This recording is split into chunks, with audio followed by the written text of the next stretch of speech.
통해서 디모데 전서를 통해서 하나님의 말씀을 나누기를 원합니다. 바울이 2차 전도 여행 때 처음으로 에베소를 방문하고 3차 전도 여행 때 거의 3년 동안 에베소에 머물렀습니다. 그는 처음에는 회당에서 그리고 나중에는 두란노 서원에서 밤낮 쉬지 않고 눈물로 하나님의 말씀을 가르쳤습니다. 이후 바울은 로마에서 2년간 옥에 갇혔다가 석방된 후 디모데를 데리고 그레데 섬을 지나 에베소까지 왔습니다. 그리고 바울은 디모데를 에베소에 남겨둔 채 마게도냐로 떠납니다. 바울이 디모데를 에베소에 남겨둔 이유가 무엇일까요? 우리 3절과 4절 말씀을 함께 읽겠습니다. 내가 마게도냐로 갈 때에 너를 권하여 에베소에 머물라 한 것은 어떤 사람들을 명하여 다른 교훈을 가르치지 말며 신화와 끝없는 족보에 몰두하지 말게 하려 함이라. 이런 것은 믿음 안에 있는 하나님의 경륜을 이룬보다 도리어 변론을 내는 것이라. 아멘. 에베소 교회 안에는 다른 교훈을 가르치는 거짓 교사들이 있었습니다. 그들을 권면할 디모데는 바울이 믿음 안에서 낳은 참 아들이었습니다. 디모데의 믿음은 순수했습니다. 디모데는 모친 유니게와 외조모 로이스 사이에서 신앙 교육을 받은 참으로 경건한 믿음의 사람이었습니다. 바울은 디모데라면 에베소 교회 안에 있어 거짓 교사들이 일으키는 문제를 해결할 것이고, 디모데라면 에베소 교회를 잘 세워 나갈 것이라고 생각을 했습니다. 바울은 3년 동안 에베소 교회 성도들에게 말씀을 가르치고 떠나기 전에 에베소 교회 장로들에게 이런 말을 한 적이 있습니다. 내가 떠난 후에 사나운 이리가 여러분에게 들어와서 그 양떼를 아끼지 아니하며 또한 여러분 중에서도 제자들을 끌어 자기 일을 따르게 하려고 어그러진 말을 하는 사람들이 일어날 줄을 내가 아노라. 바울이 3년 동안 에베소 교회 성도들에게 말씀을 가르쳤지만 교회를 떠나기 전에 장로들에게 했던 그 경고와 같이 다른 교훈을 가르치는 거짓 교사들이 에베소 교회에 있었고 그들이 문제를 일으켰습니다.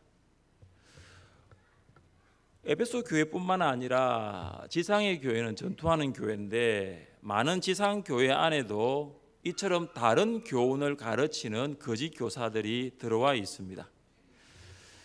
그들이 가르치는 다른 교훈을 한번 살펴봅시다. 여기서 교훈은 가르침을 말합니다.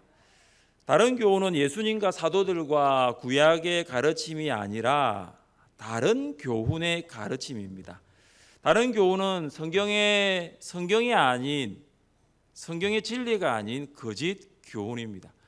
거짓 교사들은 성경의 진리에 집중하지 않고 신화와 끝없는 족보에 몰두했습니다. 우리도 가문을 소중하게 여기지만 유대의 문화에 살았던 이스라엘 사람들도 가문을 매우 소중하게 여겼습니다. 그래서 그들은 하나님과 인간 사이에는 족보가 있다라고 믿었습니다. 그래서 그들은 구약 인물을 한 사람 택해가지고 가상적인 족보를 만듭니다. 예를 들어 아브라함을 택하고 모세를 택하고 아론을 택해서 그 사람을 통해서 족보를 만들어서 우리도 그들의 자손이다라고 말을 합니다. 이것은 실제적으로 존재한 것이 아니라 유대교의 묵시문학에서 발견되는 유대 신화였습니다. 바울은 목회자 디도에게 보낸 디도서에서도 비슷한 점을 강조합니다. 유대인의 허탄한 이야기와 진리를 배반하는 사람들의 명령을 따르지 않게 하려 함이라. 신화, 끝없는 족보는 실제로 존재하는 것이 아니라 사람들이 만들어낸 허탄한 이야기일 뿐입니다. 다른 교훈인 신화와 족보는 끝없는 질문과 논쟁과 추측으로 이어졌고 결국에는 에베소 교회가 그것 때문에 혼란에 빠지게 되었습니다. 신화와 족보를 가르치는 거짓 교사들은 스스로를 이야기하면서 탁월한 영적 엘리트라고 자부하였고 에베소 교회 성도들은 신화와 족보를 이해할 수 없으니 영적인 미숙아로 만들어버렸습니다. 사랑하는 성도 여러분, 3년 동안 쉬지 않고 바울이 말씀을 가르쳤던 에베소 교회 안에는 영적으로 너무나 이상한 그룹들이 만들어지고 있었습니다. 그 그룹들 사이에는 변론이 계속되었습니다. 무가치하고 무의미한 변론이었고 아무 가치도 없는 논쟁이었습니다. 다른 교훈을 가르치는 거짓 교사들은 에베소 교회 성도들이 예수님을 바라보도록 하는 것에 집중하지 못하도록 했습니다. 오히려 이 거짓 교사들은 예수님을 바라보는 것이 아니라 자기들을 바라볼 수 있도록 집중하도록 만들었습니다. 거짓 교사들은 성도들이 예수님을 닮아가도록 만든 것이 아니라 그들을 추종하도록 만들었습니다. 그래서 에베소 교회 안에는 예수님의 제자가 있는 것이 아니라 거짓 교사들의 제자, 사람의 제자들이 많았던 것입니다. 다른 교훈을 가르치는 거짓 교사들은 율법의 선생이 되려고 했습니다. 7절 말씀을 같이 한번 읽어보겠습니다. 7절입니다. 율법의 선생이 되려 하나 자기가 말하는 것이나 자기가 확정하는 것도 깨닫지 못하는도다. 거짓 교사들은 하나님의 율법을 가르치는 선생이 되기를 원했습니다. 그런데 문제는 이것입니다. 그들이 가르치고 그들이 이해하고 있는 것, 그들도 이해하지 못한 채 가르치고 있었던 것입니다. 거짓 교사들은 율법을 오해했습니다. 그들은 마음대로 율법을 해석하였고 그리고 율법을 지켜야 구원을 받는다라고 주장했습니다. 또한 자기들도 지키지 않는 그 율법을 성도들에게는 지킬 것을 강요했습니다. 율법은 옳은 사람이 아니라 불법한 일을 행하는 자들을 위해 존재합니다. 불법을 행하는 자들은 율법을 통해서 죄를 깨닫게 되는 것입니다. 그들이 율법을 통해서 죄를 깨닫게 되면 하나님께로 돌아가야 구원을 얻을 수 있다는 것을 알게 되는 것입니다. 그래서 율법은 인간의 구원을 완성시키는 것이 아니라 인간이 죄인이라는 사실을 알려주는 것입니다. 사도 바울이 이런 고백을 했습니다. 그런즉 우리가 무슨 말을 하리요? 율법이 죄냐? 그럴 수 없느니라. 율법으로 말미암지 않고는 내가 죄를 알지 못하였으니 곧 율법이 탐내지 말라 하지 아니하였더라면 내가 탐심을 알지 못하였으리라. 바울은 율법은 죄가 아니라고 합니다. 그러나 율법으로 말미암아 죄를 분명히 알게 된다라고 말하고 있습니다. 바울은 율법이 탐내지 말라 하지 아니하였더라면 내가 탐심을 알지 못하였다라고 말합니다. 바울은 율법으로 말미암아 탐심이 죄라는 것을 분명히 알게 되었습니다. 이처럼 율법으로 말미암아 죄가 지적되고 율법으로 말미암아 죄가 노출되는 것입니다. 그래서 바울은 율법이 죄를 지적하고 죄를 노출하는 것을 알게 하기 위해서 9절부터 10절까지 몇 가지의 목록을 기록했습니다. 바울이 기록한 목록은 출애굽기 20장에 있는 10계명의 순서를 따른 것입니다. 불법한 자와 복종하지 아니하는 자, 경건하지 아니한 자와 죄인, 거룩하지 아니한 자와 망령된 자, 아버지를 죽이는 자와 어머니를 죽이는 자, 살인하는 자, 음행하는 자와 남색하는 자, 인신매매하는 자, 거짓말하는 자와 거짓 맹세하는 자. 한 가지씩 한번 봅시다. 불법한 자와 복종하지 아니한 자는 법을 무시하거나 법의 지배를 받지 않는 사람입니다. 경건하지 아니한 자와 죄인은 삶과 행위에서 하나님께 영광을 돌리지 않는 사람을 말합니다. 그리고 거룩하지 아니한 자와 망령된 자는 10계명 4계명과 관련된 것인데 하나님을 예배하지 않는 자입니다. 앞서 언급한 6가지의 죄악들은 모두 하나님을 거역하고 하나님을 대적하는 성격을 띠고 있습니다. 우리는 율법으로 말미암아 죄인이라는 것을 알게 되며 그때 복음이 아니고서는 생명을 얻을 수 없다라는 것까지 깨닫게 되는 것입니다. 계속적으로 기록된 목록들을 살펴보면 아버지를 죽이는 자와 어머니를 죽이는 자는 5계명인 부모를 공경하지 않는 자를 말합니다. 살인하는 자는 생명의 주인이신 하나님께 정면으로 도전하는 행위가 되는 것입니다. 그리고 계속되는 음행하는 자와 남색하는 자는 10계명의 제7계명을 범하는 자입니다. 음행하는 자는 미혼뿐만 아니라 기혼 이성 간에도 불륜을 행하는 자가 음행하는 자입니다. 이것보다 더 추악한 죄는 남색하는 것, 다시 말해 동성 간의 관계를 가지는 것입니다. 사람들은 간통죄가 폐지되어서 간통을 죄라고 인식하지 않고 불륜으로 배우자를 배신하고도 죄책감을 느끼지 않는다라고 합니다. 간통죄 폐지는 불륜이라는 면죄부를 준다라고 합니다. 우리가 살고 있는 대한민국은 간통을 해도 죄로 인정하지 않지만 우리가 분명히 알 것은 하나님은 간통을 죄라고 말씀하시는 것입니다. 그러니까 십계명에 나와 있는 율법을 보면 이 간통은 죄라는 것을 알게 되고 그 죄를 용서받기 위해서는 복음을 통해서 하나님께 나아가는 길밖에 없다는 것을 깨닫게 되는 것입니다. 인신매매하는 자는 최악의 절도 행위에 해당합니다. 거짓말하는 자와 거짓 맹세하는 자는 제9계명에서 거짓 증거하지 말라라는 명령을 위반하는 것입니다. 히브리인 중에 히브리인이요 율법으로는 바리새인이고 흠이 없다고 말한 바울은 다른 교훈을 가르치는 거짓 교사들을 향해서 바로 너희들이 율법을 가르치고 있지만 바로 너희들이 그 율법을 지키지 않고 있다라고 강력하게 메시지를 던지고 있는 것입니다. 우리 주변을 둘러보면 자기가 말하는 것이 무엇인지도 제대로 알지 못한 채 이단에 빠져서 헤매는 사람들이 참 많습니다. 하나님을 믿는다라고 말을 하면서도 여전히 세상의 헛된 사상이나 다른 종교에 기웃거리고 있는 교인들도 있습니다. 사랑하는 성도 여러분, 다른 교훈을 멀리하십시오. 다른 교훈은 우리의 신앙생활에 아무런 유익이 없습니다. 우리가 가까이 해야 할 것은 다른 교훈이 아니라 바른 교훈임을 믿으시기를 바랍니다. 우리가 믿고 따라야 할 것은 헛된 세상의 사상과 이단 교리가 아닌 바른 교훈입니다. 자, 그렇다면 바른 교훈은 무엇입니까? 함께 11절 말씀을 읽어보겠습니다. 이 교훈은 내게 맡기신 바 복되신 하나님의 영광의 복음을 따름이니라. 신화와 끝없는 족보인 다른 교훈과 반대되는 바른 교훈은 하나님의 영광의 복음입니다. 하나님의 영광의 복음은 예수 그리스도의 십자가와 부활입니다. 바울은 바른 교훈인 오직 복음에 집중하는 삶을 살았습니다. 그는 복음에 관심을 가졌어요. 내가 너희 중에서 예수 그리스도와 그가 십자가에 못 박히신 것 외에는 아무것도 알지 아니하기로 작정하였음이라. 바울은 다메섹에서 부활하신 예수님을 만남으로 그의 인생은 복음에 붙들린 삶, 그의 인생은 성경의 진리만을 쫓는 삶으로 변화되었습니다.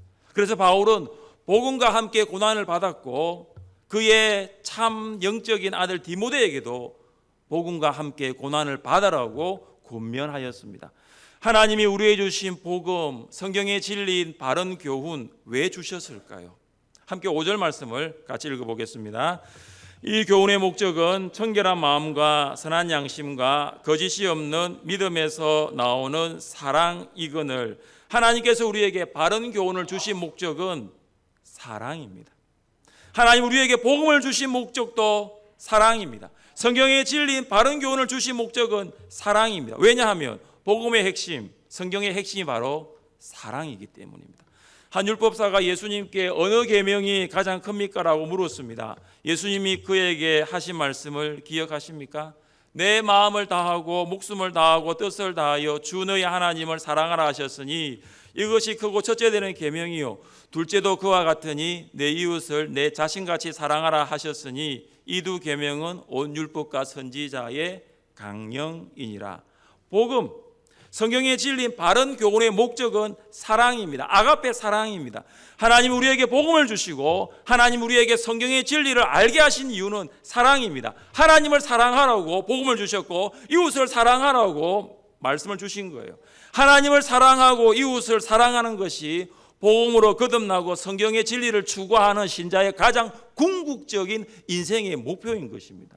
그래서 성도는 무엇에 관심을 가지냐 하면은 어떻게 하면 내가 하나님을 더욱 사랑할 수 있을까? 시간이 지나고 세월이 지나고 2019년도도 벌써 9월이 되었는데 올해는 내가 작년보다 정말로 하나님을 더 사랑하고 있는가? 내가 지금 얼마나 하나님을 사랑하고 있는가? 그것이 복음과 하나님의 말씀인 바른 교훈을 받은 성도의 가장 궁극적인 관심사예요. 어떻게 하면 가족을 사랑할 수 있을까? 어떻게 하면 우리 목원을 내가 사랑할 수 있을까? 어떻게 하면 지난주 작정한 VIP들을 내가 사랑할 수 있을까? 이것이 바로 바른 교훈을 주신 성도의 목적입니다. 바울은 바른 교훈을 추구하는 성도들이 바른 교훈의 목표인 사랑을 이룰 수 있는 방법을 제시합니다. 다시 5절을 보십시오. 이 교훈의 목적은 청결한 마음과 선한 양심과 거짓이 없는 믿음에서 나오는 사랑이거늘 우리가 복음을 듣고 마음으로 믿어 의에 이르고 입으로 시인하여 구원을 받았습니다. 우리 안에 복음이 있고 우리 안에 성경의 진리인 바른 교훈이 있습니다. 바른 교훈은 우리에게 하나님을 사랑하라고 이웃을 사랑하라고 말씀하십니다. 그런데 바른 교훈의 목적처럼 하나님을 사랑하고 이웃 사랑하는 것이 잘 되지가 않습니다. 이미 오래전에 복음을 들었습니다. 그래서 구원을 받았습니다. 그런데 시간이 가고 세월이 흘러가면 흘러갈수록 하나님을 사랑하는 것이 깊어져야 하는데 하나님 사랑으로부터 멀어지기도 하고 이웃을 사랑하지 않습니다. 하나님을 사랑하고 이웃 사랑하는 것이 정말로 더 어렵게만 느껴지는 것이죠. 어떻게 하면 하나님을 사랑하고 이웃을 사랑할 수 있을까요? 5절을 말하고 있죠. 청결한 마음과 선한 양심과 거짓이 없는 믿음입니다. 청결한 마음과 선한 양심과 거짓이 없는 믿음으로부터 하나님 사랑할 수 있고 이웃 사랑할 수 있는 것입니다. 우리는 청결한 마음을 가져야 합니다. 청결한 마음은 깨끗한 마음입니다. 하나님께 헌신된 마음입니다. 죄책감이나 더러움이 전혀 없는 마음입니다. 욕심이 없는 마음입니다. 맑은 마음입니다. 도덕적으로 정결하고 정직하고 신실함입니다. 그래서 이 청결한 마음을 가지면 하나님 사랑하고 이웃을 사랑하라는 바른 교훈을 주신 그 목적을 이룰 수 있습니다. 두 번째는 선한 양심입니다. 선한 양심은 깨끗한 양심입니다. 우리가 하나님을 사랑하고 이웃을 사랑하려면 깨끗한 양심을 가져야 합니다. 날마다 우리의 양심을 향하여 계속적으로 말하는 죄가 없어야 됩니다. 만약 우리 안에 죄가 있다면 성령께서 우리에게 죄를 고백하라고 말씀하시고 그때마다 생각나는 죄를 날마다 하나님 앞에 고백해야 합니다. 우리 안에 교만이 없어야 됩니다. 개인적인 욕심에서 자유로워야 우리가 선한 양심으로서 하나님과 이웃을 사랑할 수 있습니다. 우리 안에 교만한 마음과 사욕이 있으면 결코 깨끗한 양심을 소유할 수 없습니다. 세 번째, 거짓이 없는 믿음입니다. 이것은 자신의 이익을 위하여 불순한 동기가 아닌 신실함을 동기를 가지고 있는 믿음입니다. 신실함이에요. 거짓이 없는 믿음은 자기 중심적인 믿음이 아니라 하나님 중심적인 믿음입니다. 거짓이 없는 믿음은 자기 사욕을 쫓는 믿음이 아니라 공동체의 유익을 구하는 믿음입니다. 공동체를 떠나서 자기 소욕을 채우려고 하는 믿음은 결코 신실한 믿음이라고 말할 수 없어요. 그는 거짓된 믿음이에요. 우리는 거짓이 없는 믿음을 소유할 때에 하나님을 사랑하고 이웃을 사랑할 수 있습니다. 에베소 교회 안에는 변론을 일으킨 거짓 교사들, 그들은 청결한 마음과 선한 양심과 거짓이 없는 믿음을 소유하지 못했습니다. 그들은 자신의 이득을 위해서 자기를 추종하는 사람들을 만들기 위하여 쓸데없는 논쟁을 일삼는 정결하지 못한 마음, 욕심이 가득한 양심, 가식적인 믿음을 가지고 있었습니다. 우리도 신앙생활을 하면서 복음과 성경의 진리를 추구하지 않고 헛된 사상을 따라다니면 결코 하나님 사랑하고 이웃 사랑할 수 없습니다. 신앙생활이 우리의 이득과 우리의 성공을 위해 존재한다고 생각할 수 있는 위험성이 다분히 있는 것입니다. 하나님이 바울에게 바른 교훈을 맡기신 것처럼 우리에게도 바른 교훈을 맡기심을 믿으시기를 바랍니다. 우리는 바른 교훈을 위탁받았어요. 복음이 우리 안에 있고 말씀이 우리 안에 있습니다. 하나님이 우리를 선택하여 우리에게 복음과 말씀을 맡겨주심을 감사하십시오. 그리고 복음과 말씀을 위탁받은 자로서 바른 교훈을 추구하면서 살아가십시오. 자신의 이득을 위해 사는 자가 아니라 하나님과 그의 나라를 위해서 살아가십시오. 사랑하는 성도 여러분, 하나님이 우리에게 맡기신 바른 교훈을 이제 우리가 다른 사람에게 전달해야 되지 않을까요? 지난주에 많은 분들이 VIP들을 작정했습니다. 그들은 아직 바른 교훈을 받지 못했습니다. 여전히 다른 교훈, 세상의 헛된 사상과 철학과 그것을 쫓아다니며 살아가고 있습니다. 여러분이 하나님께서 주신 바른 교훈을 받은 성도라면 다른 교훈을 쫓아가고 있는 그들에게 하나님께서 여러분이 주신 바른 교훈을 전달해야 되지 않을까요? 다른 교훈이 아니라 바른 교훈을 따라 믿음으로 살아가는 여러분 되시기를 주님의 이름으로 축복합니다. 함께 찬양하겠습니다. 말씀 앞에서